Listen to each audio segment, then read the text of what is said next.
حضرت علی رضی اللہ تعالیٰ عنہ میدان سے گزرتے تھے اور جب اپنی فوج کے جو مقتول تھے، شہید تھے، ان کو دیکھتے اور کہتے یہ جنتی لوگ ہیں جو شہید ہو گئے.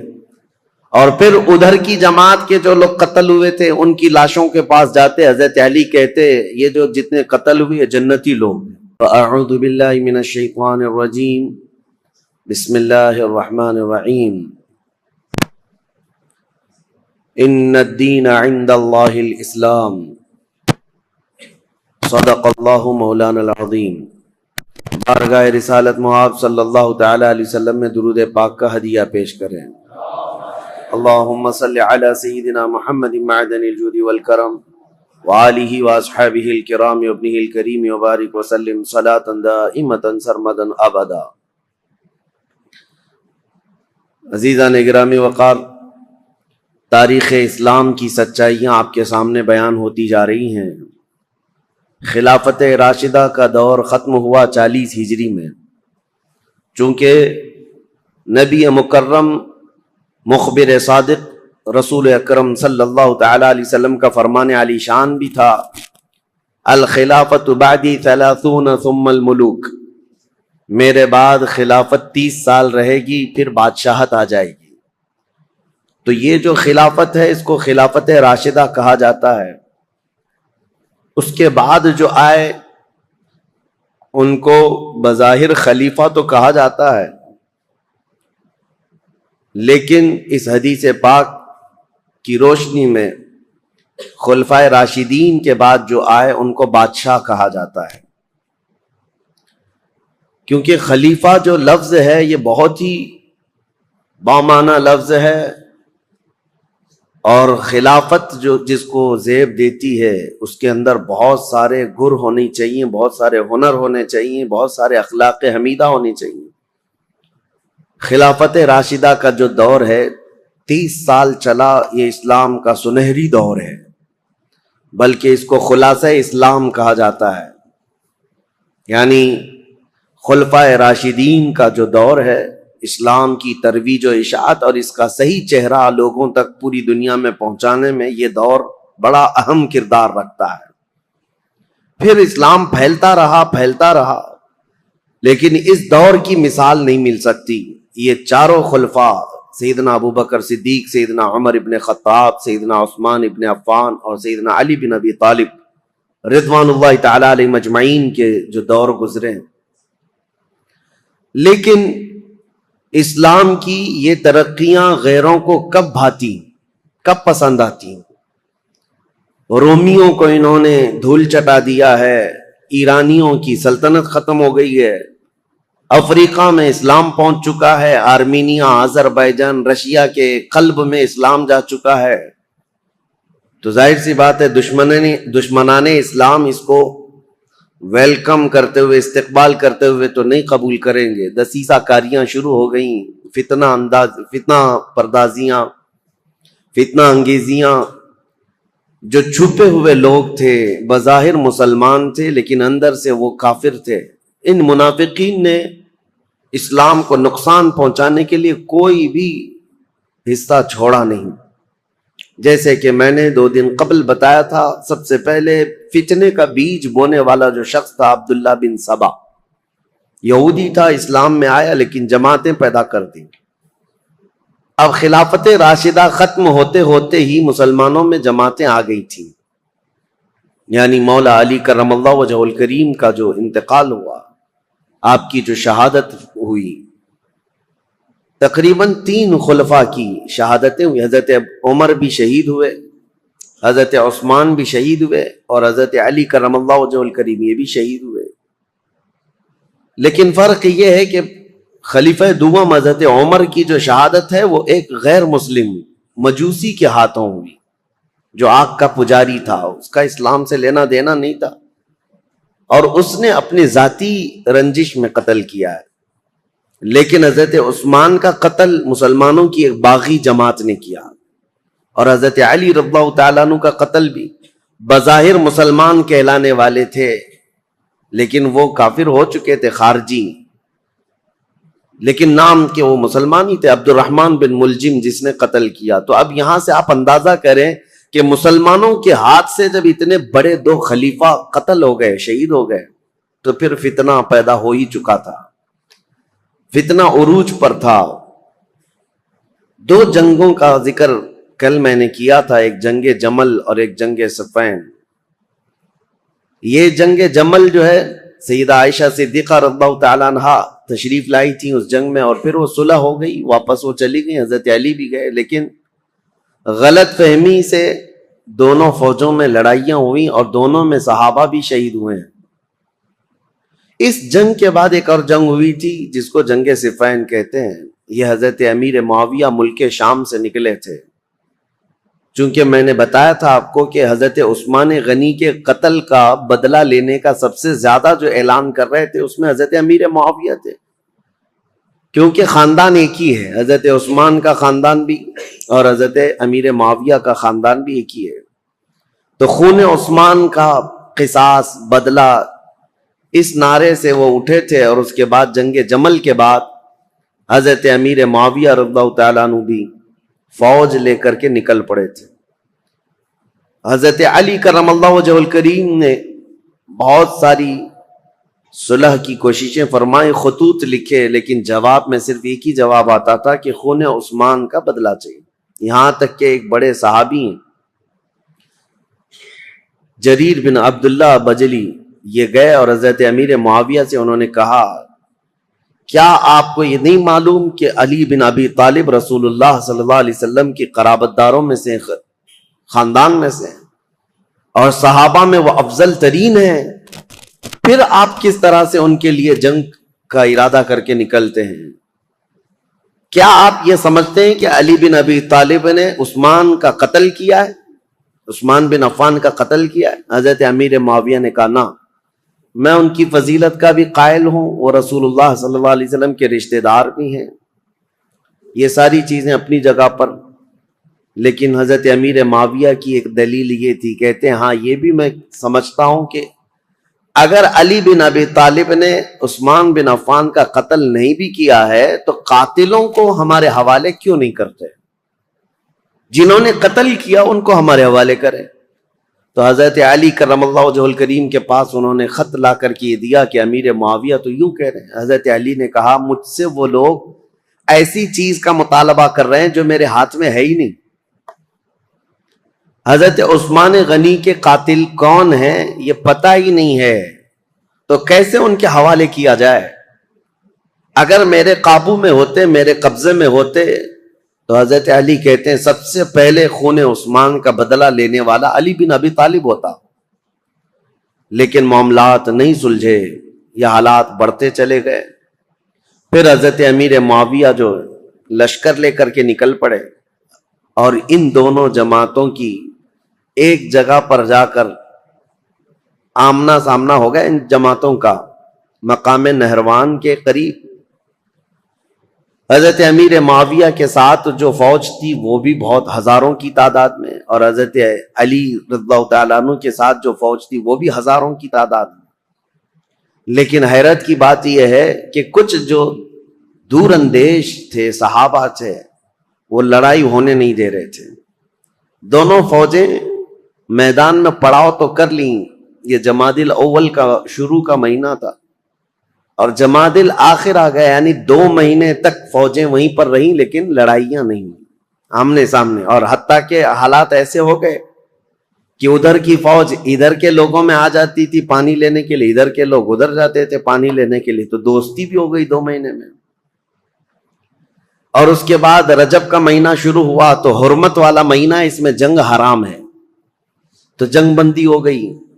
3 مہینے ایسے ہی گزر گئے، دونوں فوجیں میدان میں پڑاؤ ڈالی رہیں۔ پھر اس کے بعد حضرت علی رضی اللہ تعالیٰ عنہ اور حضرت امیر معاویہ رضی اللہ تعالیٰ عنہ دونوں کے درمیان یہ خط و کتابت بھی چلتے رہے، صلح کی باتیں بھی چلتی رہیں، لیکن جیسے کہ میں نے کہا صبائی فتنہ یہاں پر بھی موجود تھا دونوں جماعتوں میں، اور دونوں جماعتوں کو جنگ پر بھڑکانے کے لیے شرانگیز دونوں جگہ موجود تھے، بھڑکاتے رہتے تھے۔ اور اس کے بعد